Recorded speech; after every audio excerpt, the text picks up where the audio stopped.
All right, Joan, real quickly, we are doing our own bumper musics, our own Christmas bumper musics. This is mine, the king of cool, Dean Martin. Love it. I was driving along and I realized, I've had this war against old time, Christmas music. Traditional. But I do like traditional, if that's what you want to call it. I like Dean Martin. I've realized that he is the king of cool. He is. I guess, is he still? I don't think he's still alive. Is he? No, okay. No. Anyway, all right, moving on. Nicki Minaj. Let's real quickly, because we spent some time in the last segment talking about who appeared at Turning Point USA and so forth.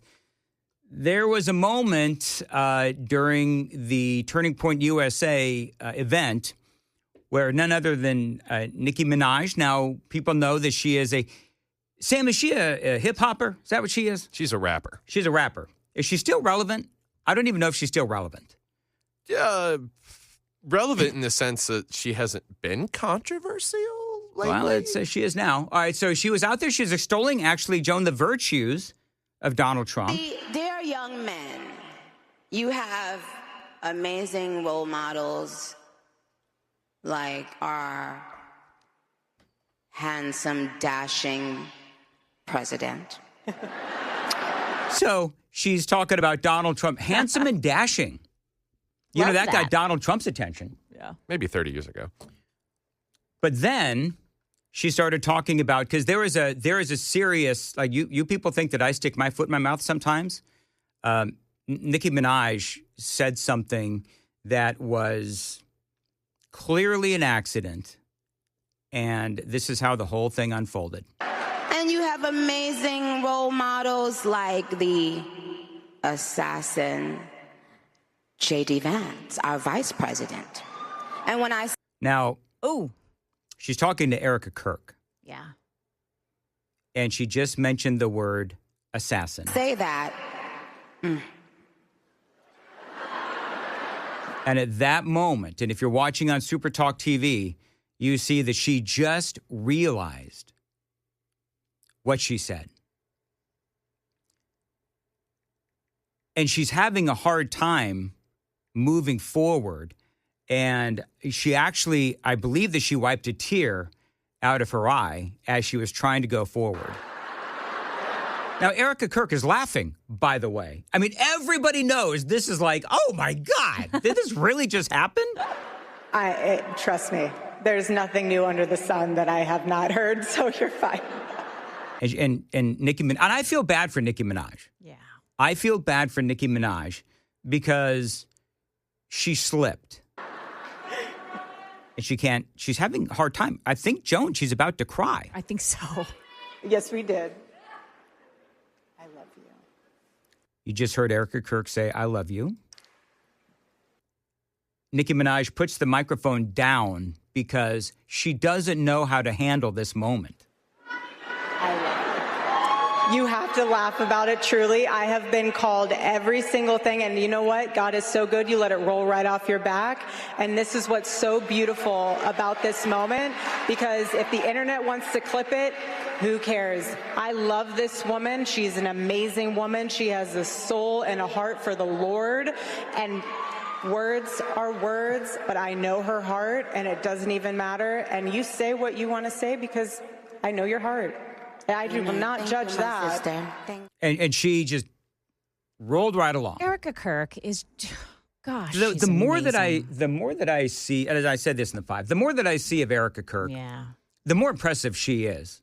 She is just amazing. And so personally, I believe that whole Turning Point USA event, some people are, bashing Turning Point. I think, though, that they had a great event. And by the way, we do have Matthew Hurt. He is scheduled to come on the show a little bit later on this morning at 8:06. And by the way, a couple of other things that we have scheduled. Coming up at 6:38, Jonathan Fahey is going to join us. We're going to talk about a number of things, including, I don't know why I find this one story. I find it a little, amusing or bemusing, but we are trying to take over this Iranian oil tanker. Over the weekend, we took over a second Venezuelan oil tanker. Now we're trying to get this Iranian oil tanker as well. That is part of the news story today. So we're going to talk to Jonathan Fahey about that. So you want to stay tuned for that. 7:38. I'm really looking forward to about 7:36, depending on how late we actually are. But we're going to speak to the Attorney General for the state of Tennessee, Jonathan Fahey. Looking forward to that. He is suing Roblox. Now, if you don't know what Roblox is, just a very brief description of what is going on. Roblox, if you've got kids or grandkids and they're online, odds are they either know about Roblox or they're on Roblox, Roblox, I think it is. But it's a big gaming platform. And so ultimately what they do on Roblox is kids can create their own games and they play. There are, I guess, millions of games on this thing. But you know what else is going on? A lot of grooming. I've talked about this before. So now the state of Tennessee and other states are suing Roblox because of the fact that they're not warning people about the grooming that's going on. And it seems to me like the folks, the people who are in charge of Roblox, they're not doing anything to stop that grooming either. So we'll talk to Jonathan Fahey about that and other things coming up here on Nashville's Morning News on Super Talk 99.7 WTN. 615-737-9986 is the Super Text line, 615-737-WWTN. Also coming in, part of the news cycle today, the Epstein files were released on Friday. So some of them, there's still hundreds of pages that are either missing or completely redacted. I mean, we're not talking about a word or two. They are completely redacted. And now the Democrats are saying that they want to go after Pam Bondi and they want to impeach Pam Bondi. So we've got that part of the story right now. This is what Scott Jennings had to say about the Epstein files. Do you know who really is having an awkward Monday? That would be Bill Clinton, because Bill Clinton was all over these Epstein files. So a good faith effort is being made to release files tonight. Really? They're obviously doing that. And I think as it relates to redactions, I mean, my impression is that there's a whole lot of names of victims in there and minors and other people that you probably wouldn't want to release, and they do need to be redacted. Regarding Bill Clinton, I'm sorry to tell you, the reason that Bill Clinton's picture is in the Epstein files is because this has always been a story about Bill Clinton and not Donald Trump. We should call it the Clinton files, not the Epstein files. That's what we're learning tonight. This is the Clinton files. This is the blowing up in the face of the Democrats. So all the Democrats on the panel, right, they just start freaking out. Oh, my gosh, no, you can't call them the Clinton files. Bill Clinton is indeed all over these files. It's Bill Clinton. This is a story about Democrats and Bill Clinton, and it's always been that way. Pictures of Donald. So that was Scott Jennings. So you've got Bill Clinton. Have you seen any of these photos, Joan or Sam? I have. So you got Bill Clinton with Ghislaine Maxwell, of course. You've got Bill Clinton in a pool with unknown women. You've got Bill Clinton in a hot tub. Clinton and Epstein posing in coordinating shirts, which is a little weird. You've got Clinton sitting at a dinner table with the likes of Mick Jagger and Ghislaine Maxwell and Epstein himself. There's a picture of Clinton with a girl or a woman sitting on his lap. Her face is blacked out. Now, none of these, it seems to me, are smoking guns. But the reality is that these files show that Bill Clinton was all over the world gallivanting with Ghislaine Maxwell and Jeffrey Epstein. And so you can't escape it. And so, again, no smoking gun, it seems to me. Maybe there is somewhere. But, you know, the headlines were, and I thought that it was a little unfair. I can't believe that I'm going to do this, but I'm going to stand up for Bill Clinton in one sense. All these headlines all over the place were like, Bill Clinton, half naked. You know, Bill Clinton was half naked with women or whatever it is in the Epstein files. Well, he was in a swimming pool or he was in a hot tub. He was in a hot tub and there's somebody in the hot tub with him, face blacked out. I mean, yeah. So creepy. It is creepy. But I mean, listen, here's the thing is that if you're Bill Clinton and you're married and you are the former, I think at the time he was the former president But why would you so stupidly allow yourself to be photographed with a blonde girl or a woman sitting on your lap? Like, why would you even allow that? You would think that he would know better. Very, very cavalier, if you will. Like, no shame.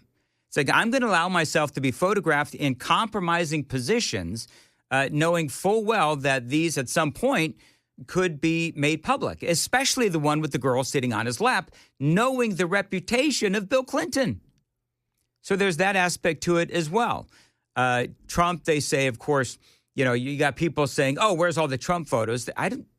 There's pictures of Trump with Epstein, but there's nothing of Trump with women that are underage.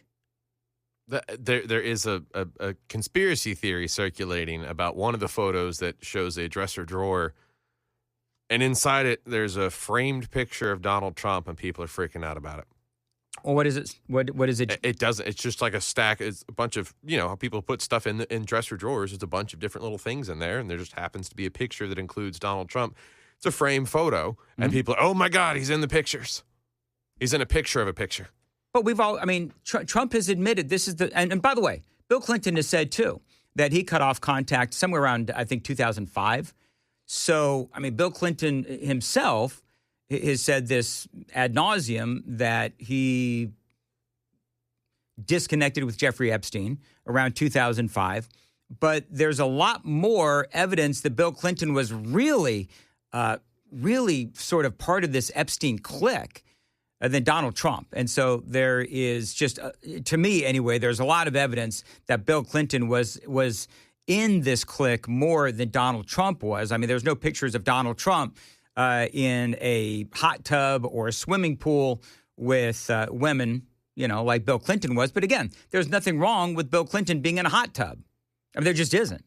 We don't know who that woman was that was in the hot tub with him because it was blacked out. Let's not forget that they blocked out all of those faces of the women that were with Donald Trump, and it was intimated by the Democrats by the blocking out of their faces that they were underage, but the reality is that they were all beauty pageant contestants. So we don't know anything as of yet. I've got a little bit more on this. So a few things happened over the weekend. You got the Democrats screaming about the redactions really loudly. They even wanted to impeach Pam Bondi because of those redactions, not really wanting to talk about the Clintons. The Democrats don't really want to talk about Bill Clinton all that much or his presence in all of these photos.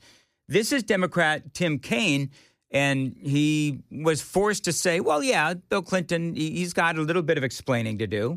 But does Clinton owe the public an explanation about his relationship with Jeffrey Epstein? I actually haven't tracked what President Clinton has said, and if there are unanswered questions, he should address them, and I suspect he will. But let's just make sure that we meet the promise that President Trump made as a candidate that all these files will be released. Let's put all the facts and all the material out on the table, and then folks can reach their own judgments about anybody connected with this horrible, horrible case. So this is New York Times. It is obvious what the Republicans in the White House and at Justice and their desperate congressional cronies are doing, says Angel Urena, Deputy Chief of Staff for Bill Clinton. What they're hiding is not obvious, but it must not be good. Basically, what they're saying is that there's nothing to see here with Bill Clinton, and what they're actually doing is they're trying to target Bill Clinton by releasing these photos. She says there are two types of people here, Mr. Urena said in a statement posted on X. The first group knew nothing and cut Epstein off before his crimes came to light. That is Donald Trump. The second group continued relationships with him after. He says, we are in the first. No amount of stalling by people in the second group will change that. They say Clinton has maintained that he cut ties in 2005 when the allegations came to light. But you do have all of these photos of Bill Clinton, including, again, the one that looks like he is on Epstein's plane with a young blonde on his lap. And he is posing, he is smiling. And as I said previous, any married man, I would think, would be cognizant that it would not be wise to be pictured with a young blonde on your lap. But can we all be honest? Bill Clinton has no shame. Bill Clinton has absolutely no shame. Now, the headlines, again, were out of control this weekend. Half-naked Bill Clinton photos and the Epstein files. But again, he was in a hot tub with other women, which, by the way, Bill Clinton, that tracks. If it's an over 18 woman, underage, I don't know. What do you say? I mean, it's not illegal to be in a hot tub. Here's what I would say. Joan, agree or disagree? It's not illegal to be in a hot tub with a girl who is underage. However, right, it is damn creepy. Yeah. And I'm going to tell you this. If I was ever somewhere and an under 18 girl that was not related to me got in a hot tub when I was in that hot tub, I would immediately get out of that hot tub and say, you have fun. I mean, I would. But for Bill Clinton, again, a man who clearly has no shame, he apparently didn't think that it was a big deal if that woman was under 18. And we don't know if that woman was under 18 or not. But here's the reality with all of these photos and all of these hundreds of thousands of documents that were released on Friday. We still don't know who did what. Democrat Ro Khanna and Republican Thomas Massie were on Face the Nation over the weekend. They said the redactions and the documents that were not released say a lot. Okay. The problem is this was a slap in the face of survivors. What do they want? They want to know who are the rich and powerful men who visited Epstein's rape island and covered up the abuse. And the key documents that our law basically said needed to be released, the 60-count indictment that actually implicates a lot of these people, and the prosecution memo were not released. It's not about the timeline, it's about the selective concealment. But this shouldn't be a big document up. There's a pretty simple point. Who raped these young girls? Yep. Who covered it up? Yep. And why are they getting away with it? So you're saying specific things regarding the indictment. Congressman Massey, I saw in a video that you posted, you had a very specific benchmark of success here. You said there are at least 20 men accused of sex crimes known to the FBI. How do you know that number, and do you know those names? Yeah, the survivors' lawyers have told me those numbers, and they've described their professions in general, but they've only given me one of those names, and I mentioned that in a congressional hearing, Jess Staley. So I searched these documents. I didn't see Jess Staley's name, nor did I see 19 other names. So that Jess Staley, by the way, was a big-time banker whose career was destroyed by his relationship with Jeffrey Epstein. But what about all of those other names? And so there was a lot redacted. Those grand jury materials, including large batches of names, non-victims, and investigators, faces on photos, of course, and all of the redactions. So now you do have Democrats that are screaming that Pam Bondi does need to be impeached because of those redactions. I'm sorry. You know what? I'm trying to type and talk at the same time, Joan. Yeah. And we always we know how that works out, Turns which out, it doesn't. But it's you walk interesting. and chew gum while you choke. We're talking about this, about the influencers and Turning Point USA and all of that kind of stuff, and how a lot of these influencers do what they do and say what they say for clicks and all this kind of stuff. And it's a whole big thing. I don't want to go backwards, but one guy says 9871. Then we're going to get to Jonathan Fahey, but 9871 says, Dan, you lie every day. So, And then Joan, sticking up for me, says, what lie did Dan tell? He says, we all lie. Your show, he says, 9871 says, your show lies to promote a conservative agenda, which is fine, but don't act like you are above it. Well, tell me what lie that I've told. I don't. He's not being specific. Well, you know what? If somebody's going to accuse me of lying, right, you better be specific, yes, because I don't lie. I mean, if there is a story that I'm going to tell, it's going to be from the conservative perspective, but I don't lie about anything. I don't intentionally lie about anything. So 9871, I mean, he's, says, you missed my point. It's like, okay, well, your point is you're calling me a liar, but you're not telling me what I lied about. Right. So it seems like invalid. He's lying and calling me a liar, Joan. Yeah. That's what it is. I don't like that stuff. Whatever. Jonathan Fahey joins us. Jonathan, how are you? Good. Good morning. All right. So I got a number of things that I want to talk to you about. And Jonathan, try not to lie. Totally kidding. A couple of things. Number one, we were talking earlier about the Venezuelan oil tanker. No, the Iranian oil tanker. There's big news today. The Trump administration is going after this Iranian oil tanker. Now, the Iranians, they are saying, no, you're not going to take this oil tanker. The Venezuelans, of course, we've now absconded with 2 of their oil tankers, but the Iranians are not giving up their oil tanker. I don't know. What do you think is going to happen here? How far should we push to be able to take over this oil tanker? Yeah, I think with the Trump administration, at least as far as what we've been seeing now, they're going to push hard and they're going to take it because, they think they're justified in doing so. And I think if it's violating sanctions or other types of things, it's perfectly legitimate to do so. And, with the Iranians, I think they learned a lesson, earlier this year from President Trump that we're in a new era. And, you probably don't want to mess with President Trump on any of these issues, or you'll end up on the short end of it. So I think they'll push it pretty hard, and I think it's going to be effective, certainly with Maduro, and I think a lot of the actions with Venezuela overall are already effective, but 2 will be effective because we're already, I'm sure, reducing the flow of drugs coming into the country, and we're going to see the results of that, I think, probably next year when you see the drug overdose death numbers are going to be drastically down, at least that's my understanding. So I think they'll keep pushing it. I think Maduro's days are probably numbered because the oil is the money for that place as well as drugs. And once the money dries out, everything else gets a lot harder. Well, of course, as everyone knows, you were former acting head of ICE under Trump administration the first go-round.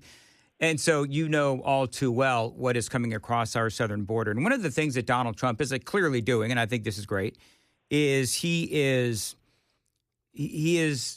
really a shining example of peace through strength. And I think that it is a good thing that Donald Trump is doing this. And, part of what the president has always said is, and I think that for some people, they just are rolling their eyes because they've heard the president say this so many times, but when it comes to Venezuela and when it comes to Maduro, the president talks about how they emptied their prisons, they emptied their mental institutions. And so you talk about what exactly it is that Venezuela has done. That is what they did. They emptied their prisons. This is something that they did, and that's how we ended up with a whole lot of people across our southern border, courtesy of Maduro. Yeah, you're exactly right. And we had a gang that no one had ever heard of until the Biden administration, this Tren de Aragua, in our country en masse because of what they did. And the worst part about it, quite honestly, is not what Maduro did, but what the Biden administration did by welcoming all of these people in and, in fact, flying some of them in and providing them all sorts of benefits. But, yeah, it is what they did was horrible. It made our country worse. And President Trump, is fighting for Americans in every step of the way. And so much of this nonsense that went on has to be reversed, and it has to be done, with a little bit of strength, because the Biden administration, everything about the Biden administration just exuded sort of ineptitude and weakness around the world. And President Trump is just sort of resetting sort of the playing field. But I think what's important with Maduro, he's been indicted. I think it was 3 different U.S. courts have indicted him for narco-terrorism, drug trafficking, similar crimes. So he's somebody that we have an indictment for and arrest warrants for. So this is somebody that's at another level, meaning from just sort of the strong man in Latin America or anywhere else. So President Trump's taken it to him, Iran. I think, Iran's always big at sort of saber rattling type of stuff, but they probably aren't going to push back too hard on it because they know the repercussions will be massive. But Venezuela harmed our country with massive immigration, granted with, the complicity of the Biden administration. Yes. One of the things as we talk about all of this, we also, and you and I have spoken about this many times, is the fact that the Democrats and these activist judges are also standing in the way of President Trump being able to do what he wants to do and what Tom Homan needs to do as well.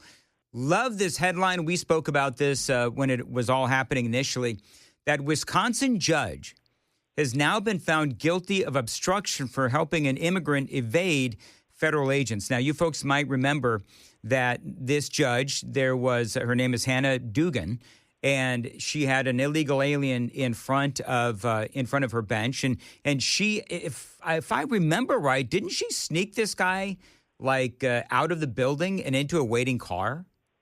Yeah, she helped him out like a side door or like a secret, a non-public door to get away from ICE agents. Yeah, it was completely outrageous, and the guy, as you know, was sitting there facing charges for some sort of assault and battery with a roommate where he had allegedly punched his roommate, I think dozens of times, had strangled the roommate, all sorts of things. So this is a guy that she was fighting to keep in the country. It's truly astonishing. It is. And what do you think is going to happen to her? Being found guilty accused of helping this undocumented immigrant or illegal alien, guilty of obstruction. So what does that ultimately happen with her? She's removed from the bench. Do you think she might actually, go to jail, spend any time in jail? Well, what's interesting about that, the statute carries a 5-year maximum penalty, but usually maximum penalties are reserved for people with horrible records and things like that. But there are these things called the U.S. sentencing guidelines, which judges are required to consult, not necessarily required to follow. And for somebody with her characteristics, at least my initial running of them, they're call for a guideline sentence of 6 to 12 months incarceration. So, I don't know that she'll get that, but I would think some time might be warranted here, because one of the things the courts are supposed to look at when they sentence people is deterrence, meaning not just for the person in front of them, but general deterrence. So you see so much obstruction of ICE by elected officials and inspiring citizens to do so, that there is a very good argument that there needs to be deterrence to other people doing this. And I find it very interesting. The Democrats have been quite quiet on this thing, and they were up in arms when she was charged. And it's interesting, after a jury, in a Democratic area, I think it was overwhelmingly voted for Harris, also a judge appointed by, I believe, Bill Clinton. So there's no argument that this was political. And the jury convicted her. And it's interesting how it's really crickets from the left on this thing. But it is a serious offense. She was trying to get a dangerous criminal back out on our streets as opposed to being removed. And we have seen so many of these Democratic politicians essentially leading the charge against ICE to obstruct them and obstruct their mission, which has put so many of them in danger, so many of us in danger, because just the citizens. So, I think there is a very good argument for at least some time in jail. Will she ultimately get it? I don't know. I probably tend to maybe think she won't, but I think it is justified, and certainly a lot of things, a lot of arguments support it. One of the things, of course, it's a big conversation today. Over the weekend, we had on Friday, Epstein, 300,000 documents and a whole bunch of photos, particularly and famously of Bill Clinton, and he was photographed with a blonde woman sitting on his lap. He's in a hot tub or a swimming pool, and he's with a woman. Her face is blocked out, so we don't know who she was or how old she was. But I thought this was interesting, and Joan and I were speaking about this previous, that there was it's now been revealed that one whistleblower was vindicated by the document dump after she said she warned the FBI, Jonathan, back in 1996, about Epstein's sickening interest in child pornography. So this is, during the administration of Bill Clinton.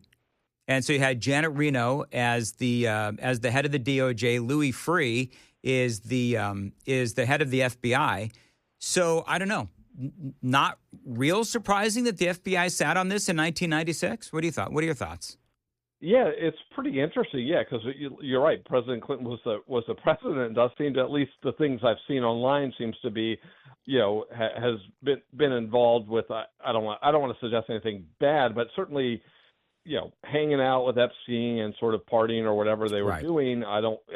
So it is interesting that, he was close enough to them that maybe they sat on it, maybe they didn't want to touch it. But it is funny how when this thing unfolds, because everyone wants to, or on the left wants to suggest wrongdoing of Donald Trump, which is the one thing that they're not going to find. Even people around Epstein would say Trump had nothing to do with any of this stuff. So I think it'll end up another thing that sort of backfires on the Democrats. And it is funny just watching some of the stuff on X talking about it.